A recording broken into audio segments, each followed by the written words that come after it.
I've been wanting to do a video on Viking martial arts for quite some time, and I've gotten requests for this also. As many of you know, I've been doing grappling and been in the Norwegian MMA scene for quite a number of years.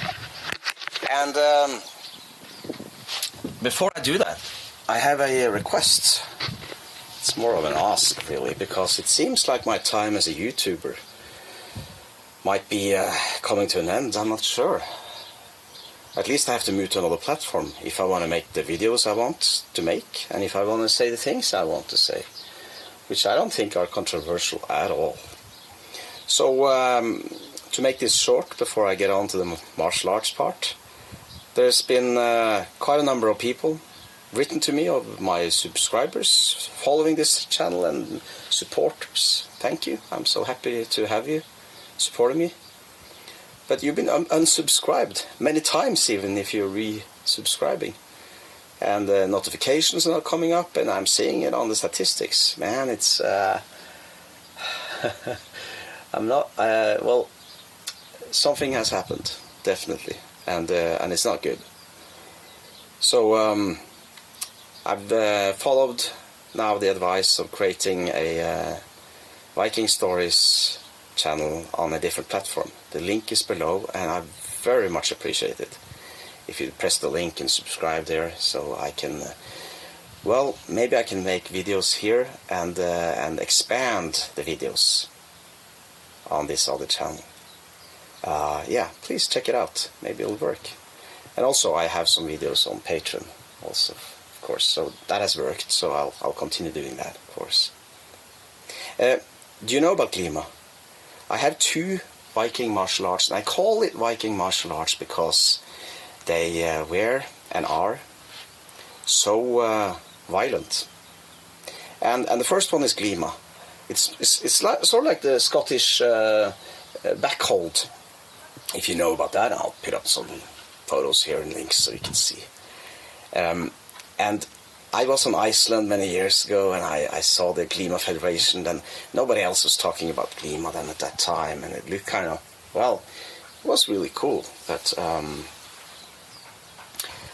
now, as I will show you now, there's been a huge revival on GLIMA, and you find GLIMA in so many different variations than in that original sense that I saw back in the 1990s on Iceland. And the fun part is that wherever the Vikings settled on the British Isles, you find some remnants or something similar to that, like the Scottish backhold. And in northwest of England, you have the Lancashire wrestling and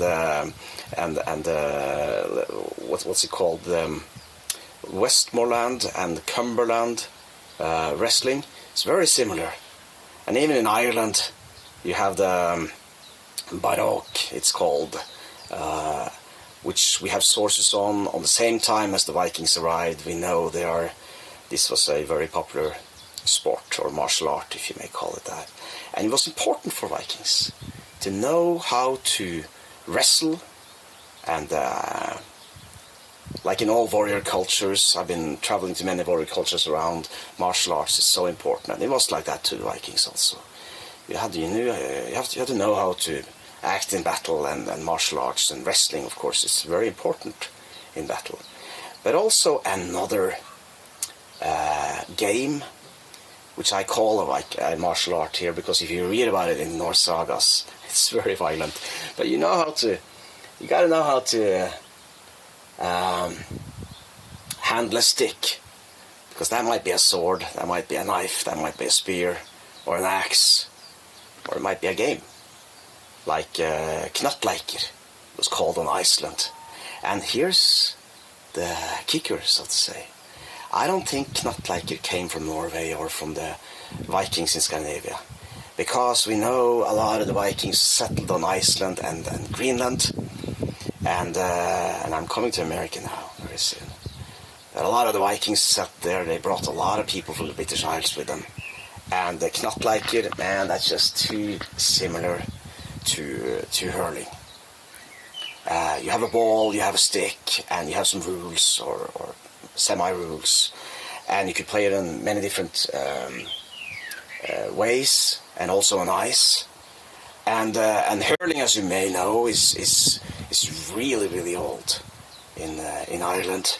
And even as I showed in this video about the Vikings in Scotland and Ireland, even the Gaelic, they would have hurling sticks. Well, we know one hurling stick on their gravestone, even from the, well, around the 15th, 16th century. And in Scotland it's called shinty, and even on Isle of Man they have a variant of hurling called, I think, kamag, it's called, something like that. And when we know where the Vikings went and ventured, and we know how much contact they had with the Greenland Vikings, with the people in the Native American tribes, in especially Canada, but maybe other places also, further south across the border down to the present-day USA. And we know, well, you know, I'm going to show you this now, but first, lacrosse. It's so similar, it's staggering. I mean, they're even combining now lacrosse and hurling, calling it hurlacrosse. And it's really cool to think of. Could they have mutual or similar origins? Because if you look at how lacrosse, how the origins are, it goes centuries back probably. I mean, really, really far back. And just like indigenous North American stickball also goes really far back. Similar, played with a ball and with a stick, right? And they even have something called broom ball, which the First Nations peoples of Canada, that's where we have broom ball from, but apparently very old, also played on ice. But that's very similar to KNATTLEIKR on Iceland. It's quite intriguing to think, and why would I suggest such a crazy theory? Well, I'll tell you why. If you look at how much contact the Norse settlers on Greenland had with Canada and people in Canada, even on Iceland. We know in 1347, they even then, that's much later in the Viking Age, right? Even then they went to Canada to get timber. We know this because a ship came to Iceland, had missed Greenland and sailed on to Iceland. And that's just like 6 decades before the settlements on Greenland disappeared. And I'm going to make a video on that, by the way, because I know quite a lot about that. So it's interesting on why the different settlements on Greenland disappeared, but it happened gradually, and the climate got worse, and it's intriguing to think that maybe some of these Norse Greenlanders, these Vikings on Greenland, maybe traveled into North America and settled there. That's sort of like the TV show with Peter Stormare that I'm in, The Secrets of the Viking Stone. You can find it on some different platforms. American Runestone, it's called in Norway. Second season is about that.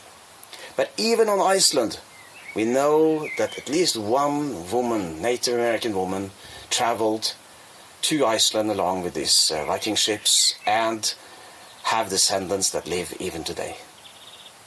So there are a lot of contact. And why not? Should when hurling and lacrosse or something similar, they call it hurlacrosse today, and I know even in the American now, GLIMA is catching on. It's really cool. It's Viking martial arts in America. I think this is fascinating and cool to think of. So I'd like to hear your thoughts on that. Yeah. And did you see my last video a week ago? I talked about these artifacts. They found just this week now a really cool, some metal detector people seeking on this special place. They found some really cool gold braktat, it's called, local made, from probably the 6th or 5th century. It's really cool. So they're finding stuff all the time now. I think that's cool. And by the way, thanks if you want to support me in this, well, these dire times, strange times certainly. And if you want to press the link down below to this other platform and help me out there, I'll be able to continue making content and expanding, which I have plans for. Yeah. I hope you like my view. Mountains over there. Really nice to walk on. I was there last year, and down here is towards Bergen. This is where I live. So to all of you from the fjords of Norway, take care and thanks.